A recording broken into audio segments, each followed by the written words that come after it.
Alcohol drugs ఇచ్చే kick కన్నా డబ్బు ఇచ్చే కిక్కే ఎక్కువ. దీనివల్ల మన దగ్గర బోల్డ్ డబ్బులు ఉండేవి. పడుతుంది ఒకటి ఉన్మాదం మాత్రమే, దాని వెనక ఒక ఉపద్రవం దాగి ఉంది. రికార్డ్స్ చూసుకో, ఇంతవరకు ఒక్క ఫైట్ కూడా ఓడిపోలేదు. మోస్ట్ ఇంప్రెసివ్ మూవీస్ ఇన్ 2024లో రాడ్ మూవీసే కాదు, మంచి మూవీస్ కూడా వచ్చాయి. 2023తో పోలిస్తే ఈ ఇయర్లో 3,500 crores పైగానే కలెక్ట్ చేసాయి మన తెలుగు మూవీస్. ఈ ఇయర్లో ద బెస్ట్ మూవీస్ కొన్ని ఉన్నాయి. అవి ఏంటో ఈ వీడియోలో మనం మాట్లాడుకుందాం. ఇంకా వీడియో ఏం మాత్రం లేట్ చేయకుండా వీడియోని అయితే మొదలు పెడదాం. Hello guys, welcome to our channel iconic cinema. ఈ ఇయర్లో స్టార్ హీరో మూవీస్ రిలీజ్ అయ్యాయి, అలాగే టైర్తో సంబంధం లేకుండా చిన్న మూవీస్ కూడా రిలీజ్ అయ్యాయి. బ్లాక్ బస్టర్స్ అయ్యాయి బాక్స్ ఆఫీస్ దగ్గర. హనుమాన్ పేరుకే చిన్న మూవీ, కంటెంట్ ప్రకారం ఇది పెద్ద మూవీ. బరిలో మహేష్ బాబు మూవీ ఉన్న బాబు మూవీని కూడా డామినేట్ చేస్తూ హైయెస్ట్ గ్రాసర్గా నిలిచింది. మూవీ రిలీజ్ అయినప్పుడు ఫస్ట్ డే థియేటర్స్ దొరకకపోయినా లాంగ్ రన్లో మాత్రం కుమ్మి పడేసింది. ప్రశాంత్ వర్మ సినిమాటిక్ వరల్డ్లో వచ్చిన ఫస్ట్ మూవీ. ఈ మూవీలో సూపర్ హీరో గురించి అయిన హనుమాన్ గురించి ఉంటుంది. ప్రశాంత్ వర్మ చాలా బాగా బ్యాలెన్స్ చేశాడు. ఒక దిక్కు సూపర్ హీరోని, ఒక దిక్కు హనుమాన్ని. ఈ మూవీలో విఎఫ్ఎక్స్ వర్క్ ఉంటుంది, టో గుడ్ అంతే. అసలు ఈ మూవీ బడ్జెట్ 50 to 60 crores ఉంటుంది. బట్ ఆ బడ్జెట్లో ఇంత మంచి క్వాలిటీ ప్రోడక్ట్ని దింపారు. ఈ మూవీలో సాంగ్స్ అండ్ బ్యాక్గ్రౌండ్ స్కోర్ కూడా చాలా బాగుంటాయి. మూవీ స్టార్టింగ్లో టైటిల్స్ పడుతుంటే వచ్చిన సాంగ్ మాత్రం చాలా బాగుంటుంది. ఇంకా ఏకంగా క్లైమాక్స్లో డైరెక్ట్గా హనుమాన్ గారిని తీసుకొచ్చారు. అక్కడ యూజ్ చేసిన విఎఫ్ఎక్స్ వర్క్ మాత్రం టూ గుడ్ అంతే. మూవీ చూస్తున్నప్పుడు నిజంగా హనుమాన్ గారినే చూసినట్టు అనిపిస్తుంది. ఆ సీన్లో హనుమాన్ చాలీసా వచ్చిన సాంగ్ మాత్రం చూస్తున్న ప్రతి ఒక్కరికి గూస్ బంప్స్ వచ్చాయి.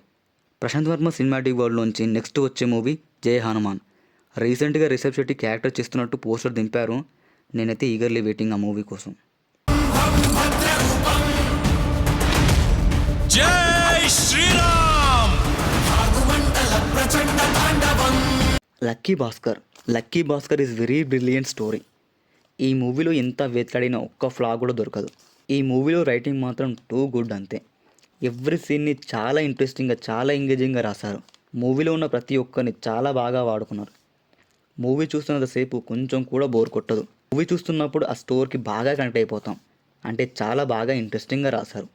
ఈ మూవీలో భాస్కర్ ఐడియాలజీ కూడా చాలా బాగుంటుంది. ఈ మూవీ చూస్తే ఏదో తెలియని పాజిటివిటీ వస్తుంది. ఈ మూవీలో మీనాక్షి చౌదరికి చాలా మంచి రోల్ పడ్డది. ఎమోషన్స్ కూడా చాలా బాగా వర్కౌట్ అయ్యాయి. మూవీలో సాంగ్స్ చాలా బాగుంటాయి. ఎస్పెషల్లీ భాస్కర్ తన తప్పు తెలుసుకున్న తర్వాత వచ్చే సాంగ్ చాలా పాజిటివ్ వైబ్ అయితే క్రియేట్ చేస్తుంది. Is India.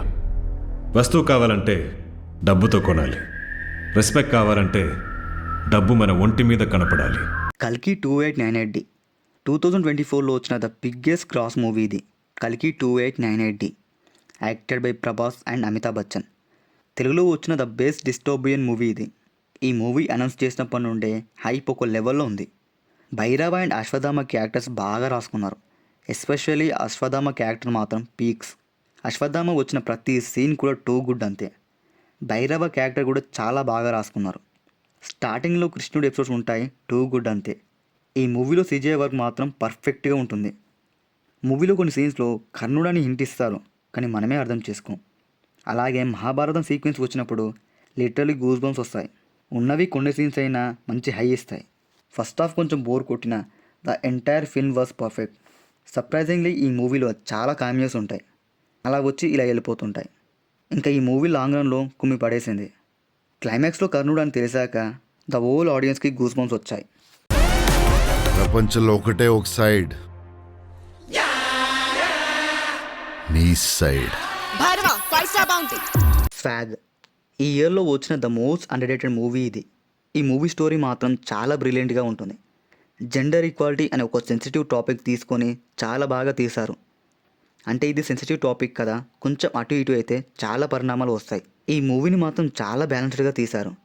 ఈ మూవీలో హీరో శ్రీ విష్ణు యాక్టింగ్ మాత్రం టూ గుడ్ అంతే. ఈ మూవీలో విభూతి క్యారెక్టర్ ఉంటుంది, టూ గుడ్ అంతే. అండ్ ఆ క్యారెక్టర్లో శ్రీ విష్ణు గారి యాక్టింగ్ మాత్రం ఇరగా తీశాడు. శ్రీ విష్ణు ఈ మూవీలో చాలా క్యారెక్టర్స్లో యాక్ట్ చేశాడు. ఆ క్యారెక్టర్స్లో కూడా చాలా వేరియేషన్స్ ఉంటాయి. కానీ ఈ మూవీ మాత్రం బాక్స్ ఆఫీస్ దగ్గర ఫ్లాప్ అయింది. తెలుగు ఆడియన్స్ మాత్రం చాలా రిగ్రెట్గా ఫీల్ అవుతారు. ఈ మూవీ ట్రైలర్స్ అండ్ టీజర్స్లో ఎక్కడ కూడా విభూతి క్యారెక్టర్ రివీల్ చేయలేదు. మూవీ చూస్తే ప్రతి ఒక్కరికి విభూతి క్యారెక్టర్ కనెక్ట్ అవుతుంది. Movie pre interval and interval climax portion మాత్రం చాలా బాగుంటుంది. ఈ మూవీలో స్క్రీన్ ప్లే మాత్రం చాలా బాగుంటుంది. ప్రతి సీన్ని కూడా చాలా ఎంగేజింగ్గా రాసుకున్నాడు డైరెక్టర్. స్టైల్ మారింది మా నడక మారింది. సో ఇది గైస్ ఈ ఇయర్లో నేను బాగా ఇంప్రెస్ చేసిన మూవీస్. ఈ వీడియో మీకు నచ్చితే లైక్ షేర్ సబ్స్క్రైబ్ చేసుకొని సపోర్ట్ చేయండి.